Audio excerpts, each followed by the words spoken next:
Episode 100, The Century Show.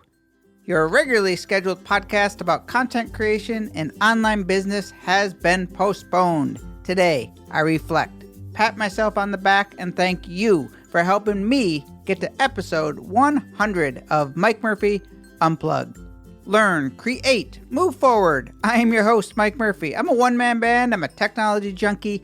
I love helping people figure things out, and I am really excited to be here with you today.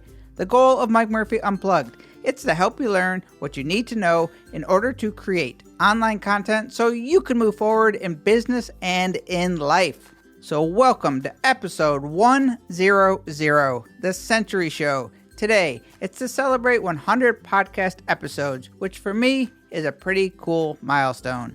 I put a lot of thought into how to make today special or different and meaningful, and the best way that I figured out how to do that was to stop and smell the roses for a bit and share with you what the past 100 episodes have meant to me. The inside perspective. I also thought that instead of my usual 15 minutes, I'd make today's special episode 100 minutes long. Just kidding.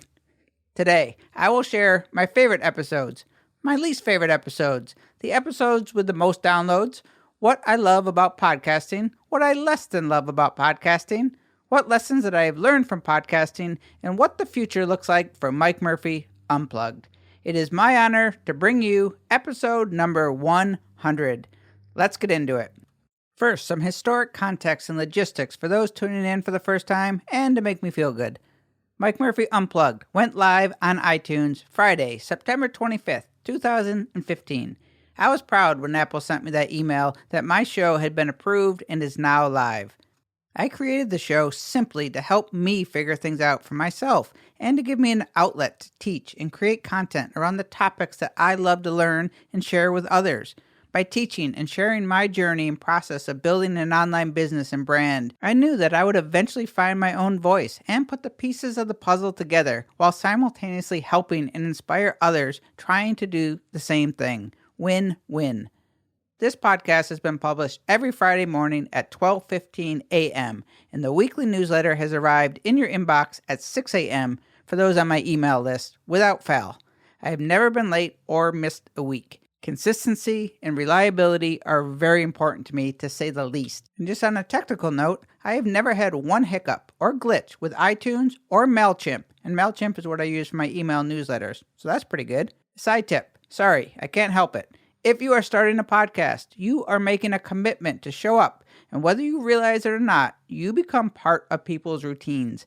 So when you skip a week because you were tired or busy or even sick, you messed up somebody's morning commute or their walk or their workout. So show up is the moral of the story. Alrighty then, on to the behind the scenes of Mike Murphy Unplugged. What were my favorite episodes? In confession time, I do not go back and listen to the past episodes, ever. I know I should for many reasons, but I don't like it. It's embarrassing to me.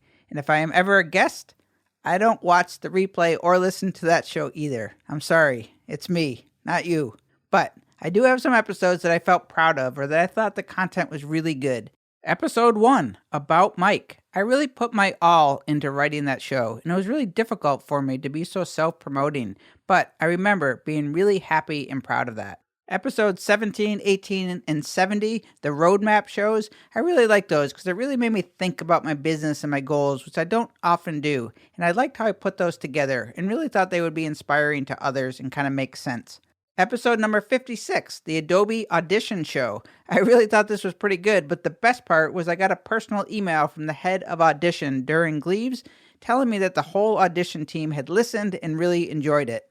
That kind of blew my mind, quite honestly, and it really made me feel good. And right after that episode, 56, 57, and 58 was about Audio 101. I really liked those as well because I simplified a lot of terms that I think new podcasters and even veteran podcasters probably have to learn when they're starting out in audio.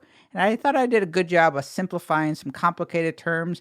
And I really thought that I would be helping people who were kind of too embarrassed to ask about some of those basics. So I like those shows about audio. Number 4, I loved my mobile podcasting shows from the nude beach under the Golden Gate Bridge or on the beach here in Naples, and I did one in Everglades as well. What I liked most was encouraging people to just try, and that recording podcasts can be done anywhere, and it's not as complicated as all of that advice that you see online and social media that makes it sound so hard.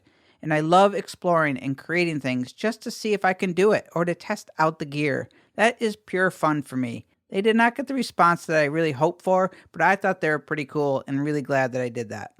In episode 94, The Dead Show. I'm not sure how much value it brought to you or to the others, but it made me happy. I love the topic, and I enjoyed it.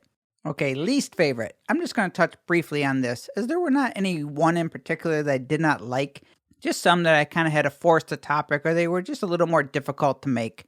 Fortunately, I can say that by the end of most every episode, I really felt good about hitting upload. Shows all about the gear or the hardware were particularly challenging for me, such as the microphone show or the hardware show. Talking about gear is not as exciting in audio. It's much easier to do, I think, in video. There have been a few in the past, I'd say 20 to 25 episodes that I've really struggled with, and I would not say they were my favorite episodes. It was mostly because I've been busy, and it's been getting harder and harder to come up with topics. So the past 20 to 25 has been kind of a grind, but I've been happy with them as I hit upload. So that's enough from the least favorite. Onward here. Which episode has the most downloads?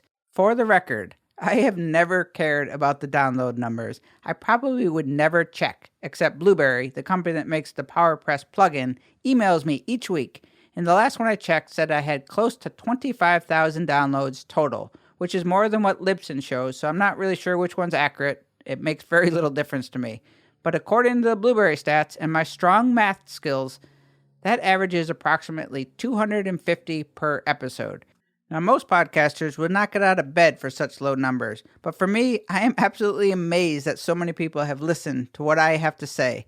I could get bigger numbers by interviewing guests with larger audiences, but I am happy right where I'm at. And thank you all for listening, because I am grateful for every single one of you. The most downloaded show, and the only show to go over 1,000 downloads, was episode number 83, the Personal Brand Show, Part 2. It had a couple of big days, so my guess is that it got shared or mentioned on the show with big audiences. I never figured out what caused it to spike. It could have been a technical glitch for all I care.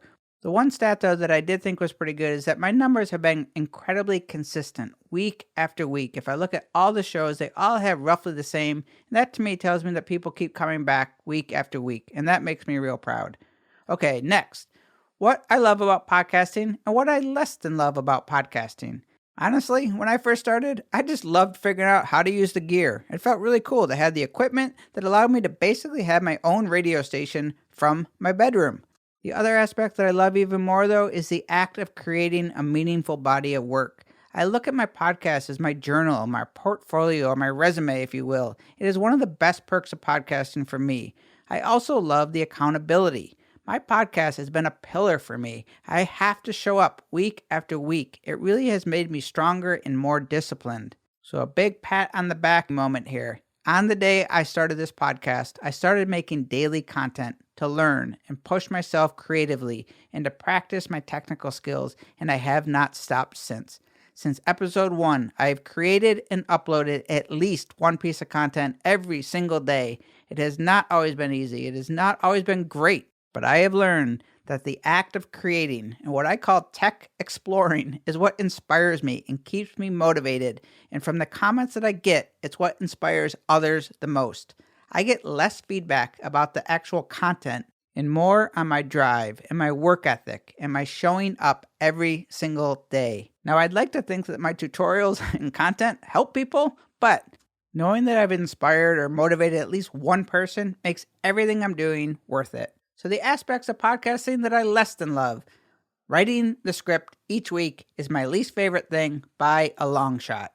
Honestly, it's the only thing that I don't like about podcasting. And if I ever stopped podcasting, that would probably be the reason why. It's just really difficult and mentally kind of grueling, and it takes me too long. I've gotten a lot faster from episode 1, but I cannot think of an episode where I stopped and said how much I enjoyed writing the script or the material. It's not really a script. It's more like a thorough lesson plan. And this might surprise some people, but I really do not do much, if any, research. I do it all off the top of my head. Every episode is about topics that I am working on currently or relevant to my journey or to those that I think are listening to this show. My research is really my doing and working on things. I open up a template in Scrivener and I write as I think. I also write how I want it to sound on the podcast, which is something that I taught myself to do, but it's not really easy. When I get to 3,000 words at the bottom of Scrivener, the episode is over. And the script works for me. It is just mentally tough. Now, I know there's a lot of people in the podcast space who are anti-script, but fortunately, I am not easily influenced. Remember, do your thing, always. So what has podcasting taught me, or what lessons have I learned? Or since I'm an aspiring businessman, what has the ROI or return on investment been from podcasting? Number 1, podcasting has not made me rich with money, but I have definitely gotten rich in knowledge and skills. I have always been a learner and a student of everything, but podcasting has rapidly increased my knowledge of tech, design, creativity, business, all the things that I love to do. 2, podcasting has helped me become a better communicator, teacher, writer. My skills and knowledge have become so deep because I have inundated myself in learning and sharing, and the things that I used to know a little about are things that I can now talk about with authority and confidence. 3, I can say that podcasting has given me a new sense of confidence and self-awareness and many other self-development adjectives. Because I talk and teach and help others, it has forced me to evaluate nearly everything I'm doing in life, and I'm constantly tweaking things to make sure that I'm doing more things that I'm good at and that I like, and eliminating the things that I either really don't enjoy or they are not moving me forward. 4, last but not least, podcasting has helped me make some really good connections with people. Some I have met offline, others I only know through the computer, but I can call them friends.